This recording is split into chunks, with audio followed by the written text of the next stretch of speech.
Salve, galera! Estou aqui no início do vídeo para avisar que a história não é minha. Colocarei o lugar que encontrei. Espero que gostem do vídeo. Filho dos Deuses Dragões Capítulo 4.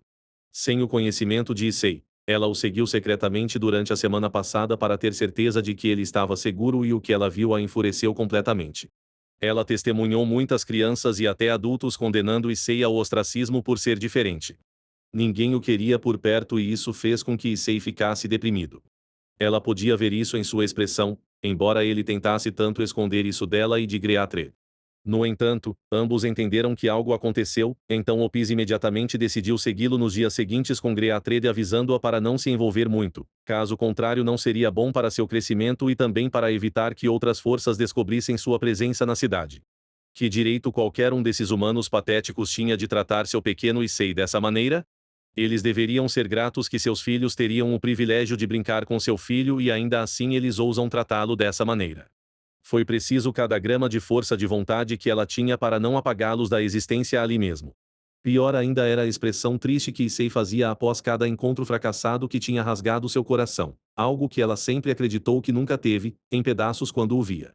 Ela queria correr e abraçá-lo em um abraço caloroso e amoroso, dizendo-lhe que tudo ficaria bem, mas saber que Issei estava tentando o seu melhor para não preocupá-los e continuava tentando de novo e de novo, a impedia de agir. Ela estava extremamente orgulhosa de sua determinação inabalável de ter sucesso. Essa é uma qualidade que muito poucos possuem, especialmente com apenas 5 anos de idade. No entanto, agora esse anjo caído patético estava tentando matar seu filho. O próprio pensamento de seu filho morrendo lhe causou um arrepio na espinha. Ao mesmo tempo, uma raiva avassaladora irrompeu de seu ser, que era direcionada a Barakiel. Felizmente, ao longo dos anos, ela conseguiu aprender a controlar seus poderes para que fossem direcionados apenas às pessoas que ela queria atingir, em vez de fazer com que todos pudessem sentir sua aura infinita. No passado, não importava para ela se as pessoas detectassem sua presença ou não, pois ela era infinita e ninguém, exceto o Grande Vermelho e outro, poderia sequer fazer um estrago nela. Mas agora, ela tinha um filho com quem se preocupar e a última coisa que ela queria era atrair atenção para si e arriscar que Issei fosse pego no fogo cruzado. Barakiel, por outro lado, estava em alerta total no momento. Ele soube instantaneamente quem era o ser na sua frente e seu rosto carregava uma expressão de medo, sabendo que na sua frente estava o Deus Dragão Infinito, Opis. Ele estava atualmente ponderando o que deveria fazer. Ele deveria chamar reforços? Não. Mesmo toda a facção dos Anjos Caídos combinada não seria capaz de causar um estrago nela. Ela era o ser mais poderoso do mundo por um motivo. Isso só levaria à extinção de sua facção, algo que precisava ser evitado a todo custo. Depois de avaliar suas opções, ele não conseguia pensar em nenhuma maneira de lidar com a situação atual.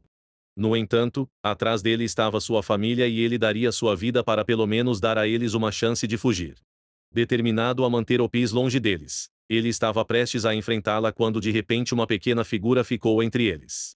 Com suas 4 asas dracônicas abertas, assim como seus braços abertos, Issei se colocou entre sua mãe e o pai de Akeno para, esperançosamente, poupá-lo de sua ira. Ele sabia da superproteção de sua mãe sobre ele e era muito grato por ela amá-lo tanto, no entanto, se ele não fizesse algo, ela enviaria o pai de Akeno ao esquecimento, o que deixaria Akeno muito triste. Ele finalmente encontrou alguém que não o evitou como se ele fosse um monstro e, mais particularmente, o chamou de amigo, algo que ele queria desesperadamente desde que chegou a esta cidade. Mãe, por favor, espere. Ele disse, olhando diretamente para sua mãe. Ambas as partes ficaram surpresas com suas ações. Barakiel ficou surpreso que o garoto estava disposto a protegê-lo, apesar do fato de que ele estava pronto para matá-lo momentos atrás. Mas o que mais o chocou foram as palavras que saíram da boca de Issei. Ele acabou de dizer mãe. Até onde sabemos, o dragão Ouroboros nunca teve um filho. Ele é talvez um novo membro do grupo dela sobre o qual Azazel tem falado? O que está acontecendo aqui? Pensou Barakiel consigo mesmo enquanto tentava avaliar melhor a situação. De acordo com Azazel, Opis nunca se interessou por nada além de atingir o silêncio, então a ideia de ela ter um filho e cuidar de uma família era muito impraticável. No entanto, Azazel também mencionou que Opis havia desaparecido completamente da face do mundo há cerca de 5 anos, que é mais ou menos a idade do garoto na frente dele. Ninguém sabe o que aconteceu com ele, mas todos estavam secretamente felizes por não precisarem lidar com isso, então deixaram para lá, exceto alguns líderes como Azazel e Sirzesh. Opis não entendia por que seu filho estava entre ela e aquele pássaro. Se ela fosse racional, ela teria parado para pensar sobre isso, mas atualmente ela estava em um estado de raiva. Este fraco anjo caído ousou levantar a mão contra seu próprio filho e isso era imperdoável. Issei, por favor, saia do caminho. Aquele vermezinho ousou levantar a mão contra você, meu próprio filho, e eu não vou tolerar isso. Vou apagá-lo da existência, Opis disse olhando para Baraquiel que se encolheu diante do olhar enfurecido dela. No entanto, Issei não se moveu. 11. Não, mãe, o pai de Aqueno não fez nada de errado. Ele estava apenas tentando proteger sua filha do mal, assim como você faria por mim. Então, por favor, não faça isso, se você fizer eu vou te odiar. Issei retrucou. Foi extremamente difícil dizer essa última parte porque ele sinceramente ama sua mãe, mas ele não queria que ela matasse seu primeiro amigo, o pai, pois isso a deixaria triste. Opis, por outro lado, ficou extremamente devastada com sua última observação. Se havia uma coisa que ela realmente temia neste mundo era que seu pequeno Issei começasse a se ressentir dela. Ela não queria isso de forma alguma. Seu estado de raiva foi substituído por um estado amargo enquanto sua aura se dissipava lentamente. Todos ficaram em silêncio quando duas novas vozes foram ouvidas. O que está acontecendo aqui? O que 11 está acontecendo aqui? A primeira voz veio de uma linda mulher que parecia uma versão mais velha de Aqueno. Ela tinha longos cabelos negros presos por um rabo de cavalo e estava vestida com uma roupa de mico. Ela era a mãe de Aqueno e esposa de Baraquiel. Ela sentiu a tensão do lado de fora de sua casa e saiu para se certificar de que tudo estava bem. Ela saiu para ver Baraquiel com suas asas abertas e raios sagrados saindo dele enfrentando uma mulher linda que, por definição, seria o epítome da beleza.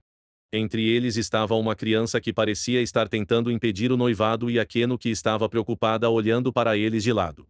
Ela não entendia o que estava acontecendo e teria que pedir ao marido para esclarecer a situação para ela.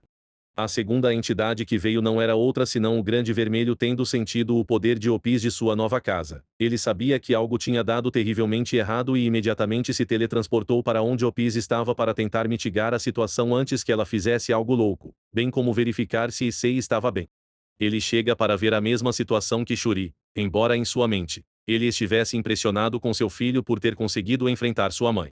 Estou orgulhoso de você, meu filho, ele pensou mostrando um pequeno sorriso no rosto. Parece que Issei conseguiu resolver o problema sem derramamento de sangue por enquanto. Ainda assim, ele agora precisava entender a situação e falaria com Opis para ver o que aconteceu. Mãe e pai foram ouvidos simultaneamente de Aqueno e Issei, respectivamente. Enquanto ambos separavam suas respectivas famílias, eles começaram a questioná-los sobre os eventos que aconteceram anteriormente. Shuri e Baraquiel. Depois que Baraquiel explicou à esposa o que aconteceu, ele levou um tapa na cara, o que o surpreendeu muito. Pior ainda, foi o olhar de raiva que sua esposa dirigiu a ele. Claro, ela reagiria assim. Você ameaçou machucar o filho dela. Como mãe, eu entendo completamente os sentimentos dela sobre o assunto. Eu teria reagido da mesma forma se nossa filha estivesse na mesma situação, então esse incidente é de fato sua culpa. Como pai, o que te levou a tentar bater no filho de outra pessoa? Disse Shuri enquanto martelava Baraquiel com suas palavras. Baraquiel, por sua vez, respondeu M.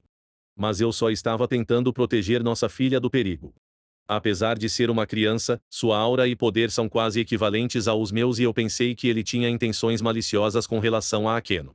Shuri olhou para ele com dúvida claramente estampada em seu rosto.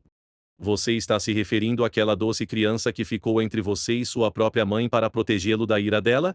Além disso, suponha que você estivesse certo e ele acabasse sendo mal. Você não pensou nas consequências se tivesse entrado em batalha com ele? Aqueno teria sido pega no fogo cruzado de sua luta. Você não deveria ser um líder de sua facção? Por favor, pense antes de agir. Baraquiel ficou chocado com a resposta dela porque sabia que ela estava certa. Se tivesse sido mais racional e calmo, poderia ter lidado com a situação muito melhor. No entanto, ele deixou suas emoções tomarem conta dele e agiu precipitadamente. Seu humor caiu muito quando ele olhou para o chão. Shuri, vendo isso, pegou sua mão e sorriu para ele dizendo: vamos oferecer nossas sinceras desculpas pelo incidente e esperar que seja o suficiente. Baraquiel assentiu enquanto eles seguiam em direção aos deuses dragões. Grande Vermelho e Opis. Enquanto os pais de Aqueno tinham sua pequena reunião, Greatred e Opis estavam tendo uma discussão própria. O que você estava pensando deixando seu poder sair desse jeito? Você esqueceu que estamos tentando ficar quietos para evitar a detecção pelas outras facções? Gritou Greatred para Opis. Discutir com ela era a última coisa que ele queria no momento. Mas se ele precisa fazer isso para fazer seu ponto de vista ser entendido, então que assim seja. Ambos concordaram que manteriam um perfil discreto enquanto vivessem no mundo humano para garantir a segurança de seu filho. No entanto, aqui está ela exibindo seu poder. Eles tiveram muita sorte que desta vez só foi sentido por ele e pela família de Aqueno. Caso contrário, todas as outras facções viriam aqui para investigar. Esse é um aborrecimento com o qual ele não quer lidar no momento. Opis explicou a situação a ele acreditando que suas ações eram justificáveis. Greatred suspirou depois que ela terminou e continuou falando, mas de uma maneira mais relaxada.